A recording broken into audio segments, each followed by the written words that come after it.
friends, I'm here with the program How to Live with Corona Part 7.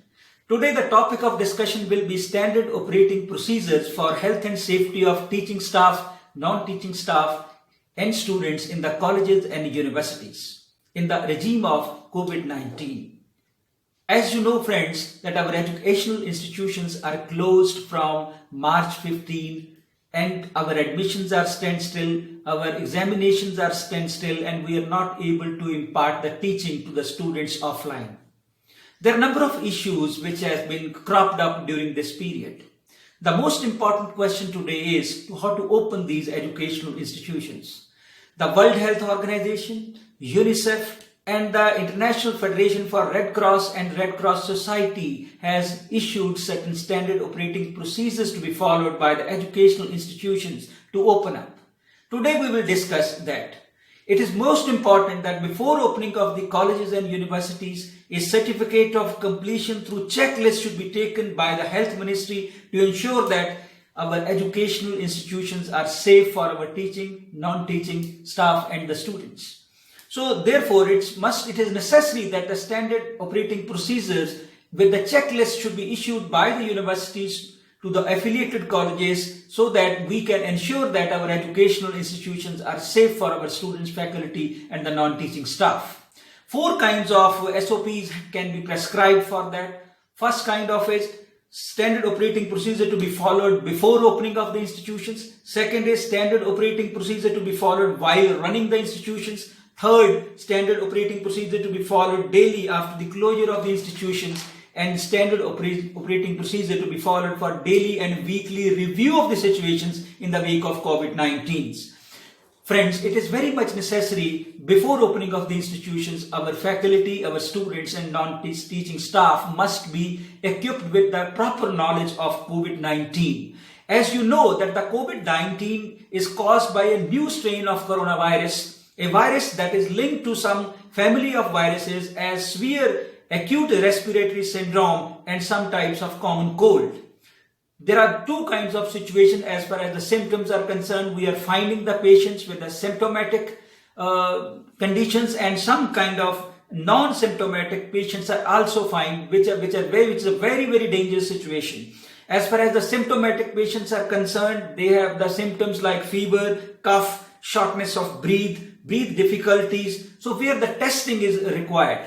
Now the question before us is how the coronavirus spread.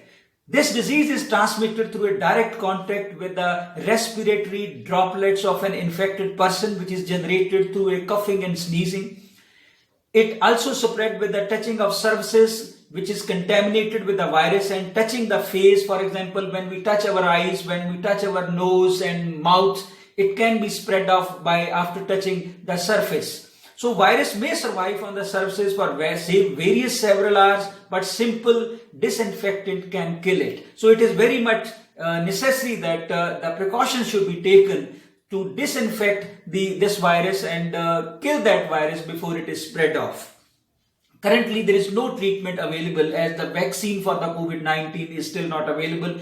The experts are giving various kinds of options. They are giving various opinions. Some say that the vaccine will be ready within 6 months to 12 months. Some are saying that the vaccine will be ready for 12 months to 15 months. So we cannot say when the vaccine will be ready, because before the vaccine is ready, we have to take precautions. We have to safeguard our population so that we can survive on this earth.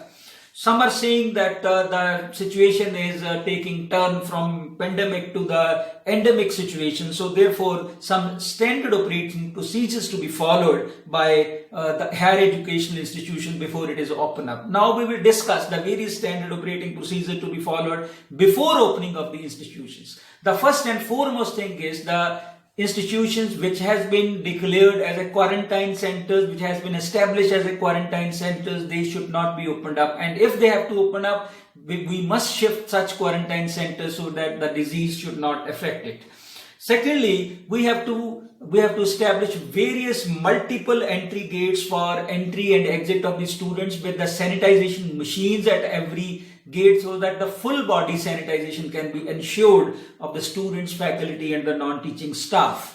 Secondly, After the full body sanitization, there should be a thermal check cabin which is equipped by a team of COVID-19 warriors, which include a doctor, an attendant for thermal check with the thermal check equipments, and computer operators to record the temperature of the students, faculty, and other staffs. So we need to establish what are the requirements which are needed for disinfecting the various places of the campus. For example, we have to sanitize our classroom at least twice a day. We have to sanitize the benches and tables, doorknobs, light switches, countertops, handles, desks, computer labs and keyboards, toilets, sinks, touch screens of the computer, and especially the science labs, which needs to be sanitized. So adequate equipments and sanitized staff should be available, and the whole staff should be properly trained before opening of the institutions. So second part is the college canteens. We must avoid the opening of the college canteens, and students and staff must be instructed to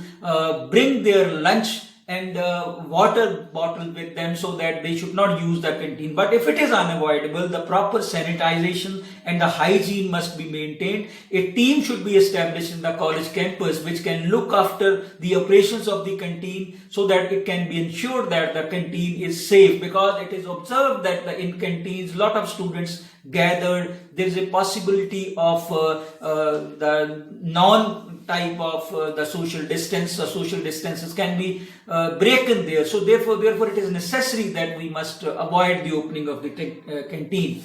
The government of India must send a list of the doctors of the teams which can inspect the campuses and issue a certificate that the campus is ready for opening to the students, faculty, and the non-teaching staff.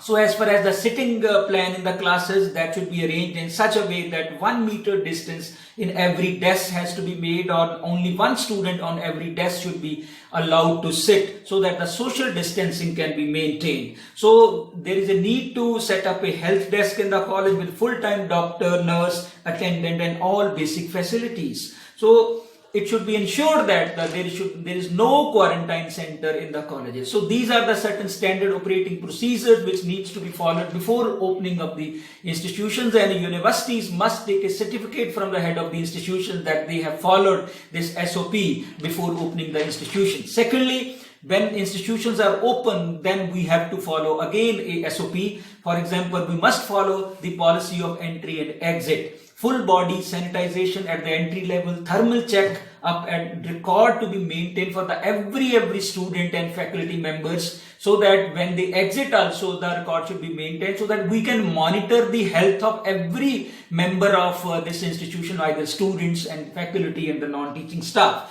So sanitizers to be placed at various places, for example at entry point, washrooms, classrooms, entry point of each labs, entry point of administrative staff. So social distancing in the classroom, there should be restricted movement of the students. So students should be, when they enter, they immediately go to the classes, maintaining the social distancing. After studying, they must exit the college. They should not move around and make a group of the students sitting here and there, so that we can avoid the grouping of the students. So twice a day sanitization of the campus and daily reporting of the health officials must be maintained. The most important thing is monitoring of the attendance of the students, teachers, and the non-teaching staff. If a person goes on leave, we should inquire about it, whether he has gone on leave for certain health conditions. If that is so, we must understand and study the health history of that student's staff, teaching and non-teaching staff. If he is not present, ask the medical history and family. If sick, advise them to stay home. We must adopt a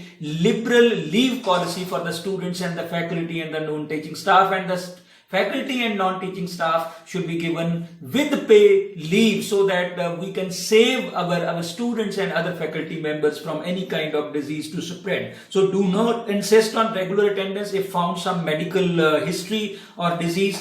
Call the students in the batches and use virtual methods of the teaching. So this is very, very important, because even the University Grants Mission has said that we must follow the virtual method of teaching and learning, so that the minimum number of students can be called in the college campuses. But it must be ensured, if your district is in the red zone, no educational institution should be open. If it is in the orange zone with SOP, standard operating procedure, these institutions must be open, and if you are in a green zone, even then we must follow these standard operating procedures. So it is the responsibility of the universities that they must ensure that their students, their faculty, and their non-teaching staff are safe in the educational institutions. So similarly, when educational institutions are closed in the evening, a particular standard operating procedure must be followed for sanitization of the whole campus so that the campus is again ready for the next day. So similarly, a standard operating procedure is to be followed for review of the situation every week so that we can make alternative arrangements if it is found so. So it is the responsibility of the head of the institutions, vice chancellors of the universities, to ensure the safety of the students, faculty members, as well as the non-teaching staff in the colleges. Friends, these are my personal views, which I have gathered and studied from the various channels of the World Health Organizations, UNICEF, as well as the Red Cross. So you may differ from these opinions. Your opinions are very, very relevant and important for me also. So kindly, WhatsApp number is given on the screen. Kindly either call me or give your opinion through WhatsApp so that I can make certain better videos for you. Better information can be provided to you, because this is a discussion forum. If we discuss with each other, we can come to the conclusion for a particular decision, and our students, faculty, and the non-teaching staff will be safe in the education institution. Thank you very much. Your feedback will be very, very valuable for me. Thank you very much.